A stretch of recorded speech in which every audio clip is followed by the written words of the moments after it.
Welcome to Income Fitness. For those who are new to my channel, my name is Anthony. I am someone who went from skinny to fit, and these videos are purely educational. So this way, if you are also a skinny guy who's looking to start gaining weight, gaining muscle inside of the gym, then you can take these videos, implement what you're learning, and be consistent with it so that way you can actually see the results that you want to see. For those of you who are interested in more so private coaching, so that way you guys can get the support, the accountability that you need, essentially know how to do things the right way without having to do all the guesswork, then please be sure to click on the link in the description below. So this way we can see if it is a good fit for you. But enough about all that today. As you can see, we're going to be talking about the must-dos for building muscle, right? For skinny guys. So let's get right into things for today.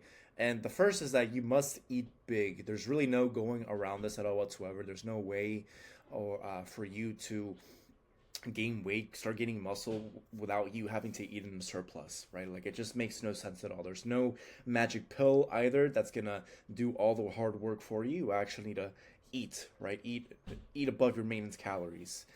This doesn't mean you should do any sort of dirty bulk because that's just going to be counterproductive. You want to opt in for a lean bulk instead because by doing a lean bulk, you'll be minimizing fat gains to the lowest amount, pretty much, right?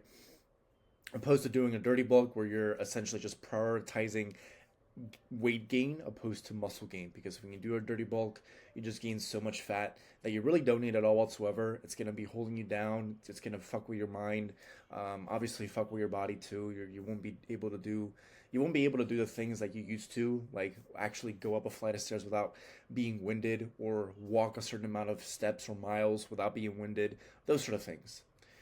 So by doing a lean bulk, we're slightly going or slightly eating above our maintenance calories. So this way we can prioritize muscle gain. Yes, we're still going to gain fat, but it's going to be very minimal opposed to if we were to do some sort of dirty bulk. You must train hard. A lot of people don't train as hard as they should be. They're just kind of swinging around the weights, doing 4 or 5 sets of a certain exercise with no real purpose in mind, and they just stop as soon as it gets to be super uncomfortable. So as soon as they feel the burning sensation, they stop immediately. They don't do anything past that because it just starts to be too uncomfortable for them.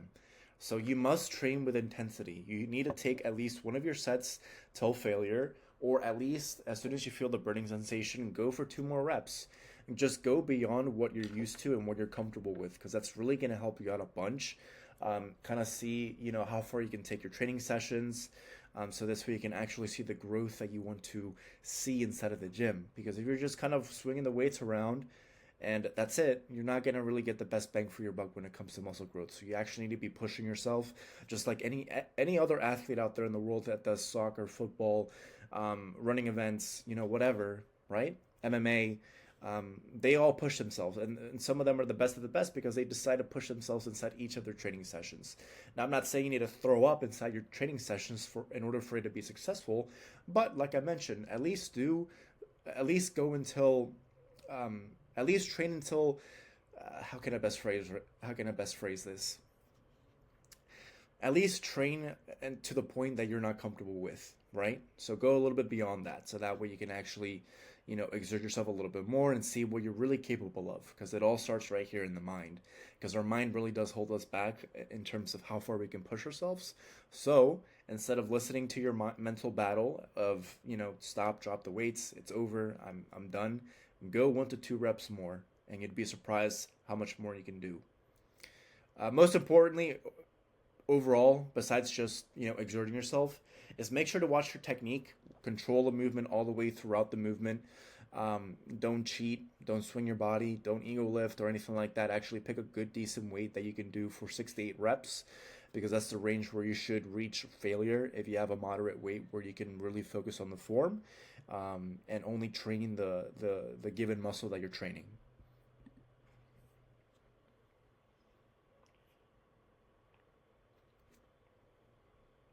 Don't stop eating cheat meals. You do not need to eat chicken, broccoli, and rice 7 times a day. Um, if anything, that's also pretty counterproductive as well.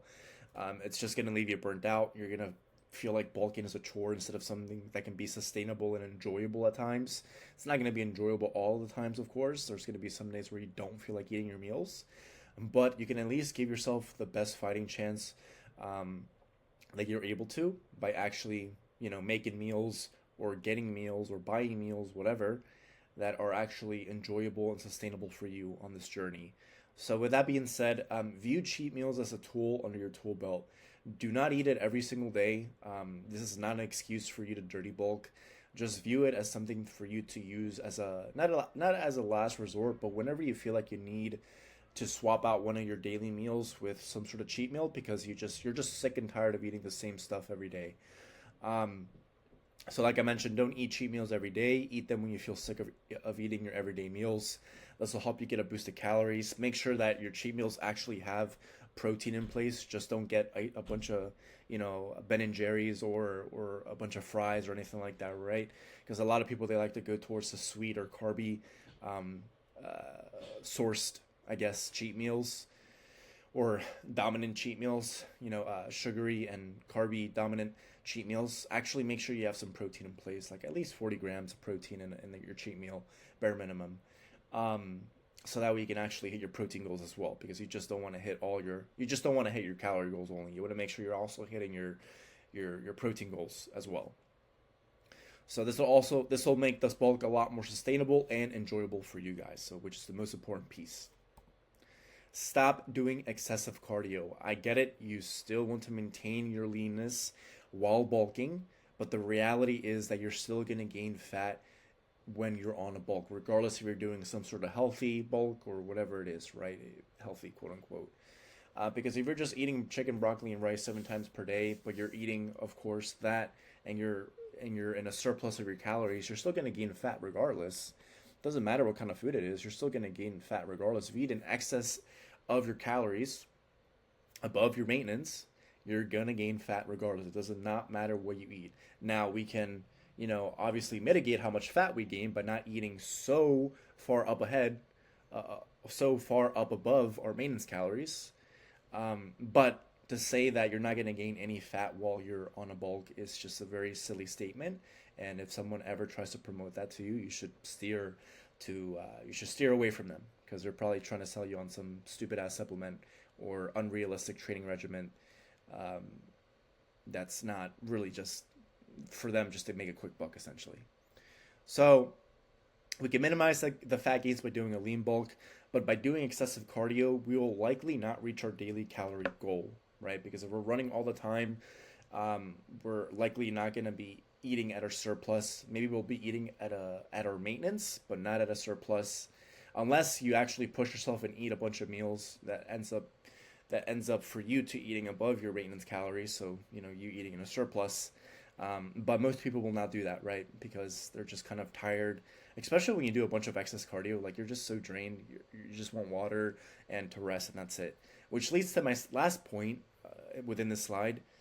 You're so tired that it gets to the point where your workouts aren't even that good anymore, right? Because if you're doing a lot of cardio, um, your body is just so worn out. Your body needs to recover, and it won't be able to do so because the next day you have to hit the gym, and then your workout is just going to be to shit because your body's not yet recovered from yesterday's workout and cardio session. So it's kind of like, what do you feel like you need to prioritize at this point? And if you're a skinny guy who's looking to gain weight and gain muscle, prioritize weight training first. If you want to do cardio still, completely fine, but just do it one to two times per week. That's it. Nothing more. If anything, less is better in my opinion. Walking is perfect. You don't have to run at all for cardio. You can walk. Walking is perfect. It's a great form of cardio as well, and you're not gonna overdo it, right? Your body is gonna be able to quickly recover from walking as well. So it's not gonna be something that's gonna beat you up in the long run. That covers it for the video for today, though, guys. Please make sure to like, comment, and subscribe. Comment down below what other video topics you all want to see. One more time, if you are someone who's looking for one-to-one coaching, the link is down below in the description. Other than that, guys, take care. Much love to you all, and until the next one, peace.